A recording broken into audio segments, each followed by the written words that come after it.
You'll never find Blum, blum, blum, blum. someone to care for you. Oh my God, stop. Let's just go.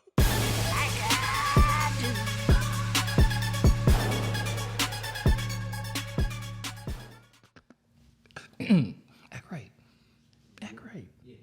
Says the unact writer. Yeah, I'm gonna sit up straight too. Watch that. Me too. Got that shit.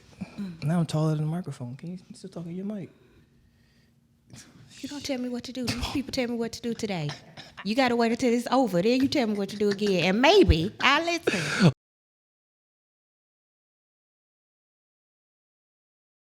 Ladies, It's 2021. You can go first. I ain't here to argue with you today. My name is James Artis Bogans III. Government. Whole government. I am originally from Baltimore, Maryland, but I've been down here most of my life now. So I'm in complete your mama. Okay? Your mama. All right. I'm a half AT alien. I ain't fully cooked yet, but I'm a half AT alien yet. You too excited about it. I am. I've been married to this gal over here for it's about to be 5 years, November 4th. It's about to be 5 whole years. It feel like 67 years to be real with y'all. It's been a long old ride. Real bumps in the road, fires, thunderstorms, tornadoes, earthquakes. Any other nicknames I got for you? No, okay. Well, that's me in a nutshell. I'm just a regular guy that reads a lot and watches stuff a lot and likes to learn. And I love this little light skin thing over here. That's me. Yeah, you do. So I'm Neka, right? My small city's called Albany, Georgia. I am from South Georgia. I have been in Atlanta for about 15 years now. I came here for college.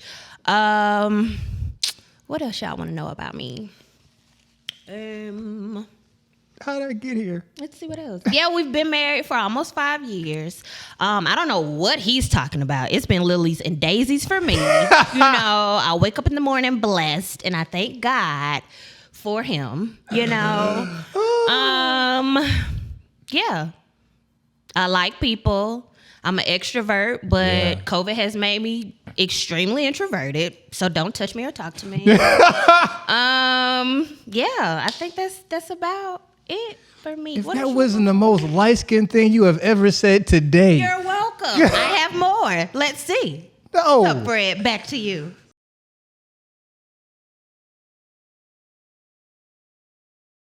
So the name of the show is called The Couplesation, where we talk about life, love, and relationships from a millennial mindset. OG millennial. Because we switched. Yeah, you did. I had to catch on. OG millennial mindset. And we just like to have fun. We are a couple that's doing a show, but we are not portraying to be perfect. Nah. We are an imperfect couple that just wants to give our real views and thoughts on what a couple is or what life is as a couple. Yeah. Developments on your way to being in a relationship. So, we just want to make sure y'all understand we ain't perfect. Because I be about to knock homeboy out all the time, even though I said lilies. Oh, I'm about to say lilies and daisies, huh? I was lying. Yeah.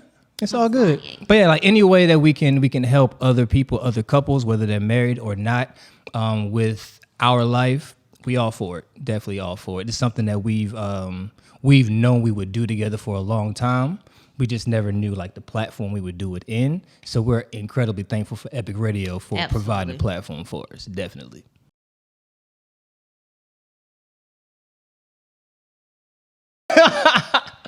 I need to say Tsunami. Okay, so you on married life or you on pre-med? Like, yeah, either or. Okay. Or you before married. Let's go ahead and get into like how we met and the fact that I didn't like him when I first met him. Okay. So I'm gonna try to keep this short. I met him through his brother. His brother introduced us, and he was like, "Oh, hey, how you doing?" The next day, I saw him, and like I said, I'm from South Georgia. So when you see somebody that you recognize or they seem familiar to you, you're like, "Hey, how you doing?" Right? We're in the South. So I, get myself in position to speak to him, and he do this right here and keep walking like, oh, so we not speaking and we just met yesterday. Cool. So then we took a class together, and in the class, like, he had all the answers. He thought he was real smart.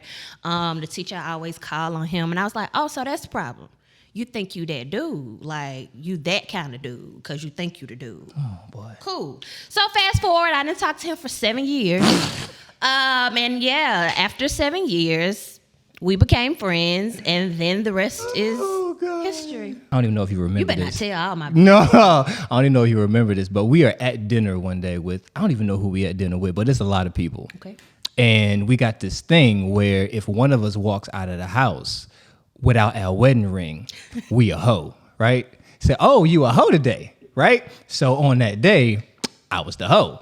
So we at dinner, and then she notices I ain't got no wedding ring on, and just loud, all right? Just loud. She said, oh, so you a hoe today. Everybody at the table was just looking all nervous and like, oh man, what just happened? I don't know what's going on. Meanwhile, I got to explain. No, guys, like it's just this thing that we do. Like when one of us forget it's fine. Everything's fine. Like everything's fine. Like we're not fighting or nothing like that. I want smoke. Like, Give me bro, all the smoke. That was so embarrassing because it was in front of the whole restaurant, Give me and the smoke. it was funny, bro. It was super funny, but like we got a couple more stories, but I ain't gonna tell all her These people don't business. have Right? time I for ain't gonna today. tell all her business. All right, next question for you. What you get? Shh.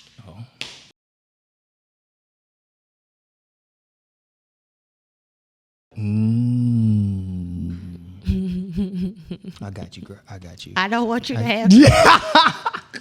I don't think I want you to have me, Pat. All right, so we were together for 4 years before we had a child. And this year will be the 4th year that we've had a child. So we're like half and half now. Yeah. Yeah, that's pretty dope. When Ajay was first born, all of my time went to him. If I wasn't with him, I was working. And because I was so just like protective, I stayed up with him every night, all night. And right before his first birthday, she pulled me to the side a little bit. Can I talk to She's you right. Can I talk to you for a minute? Anytime she say that, bro, God, I know the shits is happening today. So she explains to me, then she expresses her feelings how, for one, she does feel neglected, and who I'm becoming is not who she married. So I had been so protective over my son that I began to be afraid of things that might happen that probably is just not going to happen, period. So I would hold him so close that I wouldn't be doing what made me me.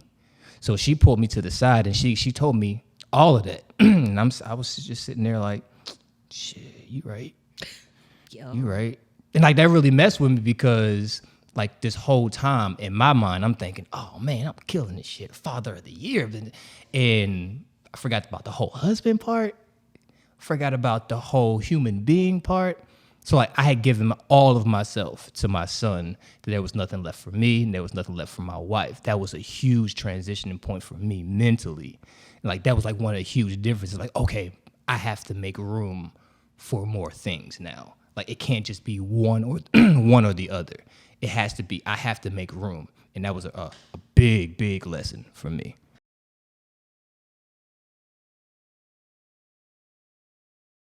So the way that I worked through my postpartum depression was very interesting. First of all, I'm a therapist, and I did not know that I had postpartum depression because I think a lot of times people are challenged with their identity of knowing who they are versus what they do, and all the time that's not the same. Yeah. So for me, it was very eye-opening because I had postpartum depression and didn't know it as a therapist. So I would sit in the room in the dark. I would close all of the curtains, and I'm thinking I'm just tired. I had a whole human being. Like, this is normal. Like, nothing's wrong with me until our therapist in couples therapy actually told me, you sound like you have postpartum depression. Like, let me give you a questionnaire and stuff like that. And I was like, oh shit. Like, I got postpartum depression, right? So I think like just recognizing things that aren't really in your character and talking about it and getting outside of yourself can be able to kind of let you know, okay, am I being myself? Because even with James, he would be like, you in the bed too much, or you doing this, or you doing that. And I think we as women, sometimes we're quick to disregard it because it's like, oh, you ain't no woman. You don't know. I had this whole human. I deserve to be alone and in quietness.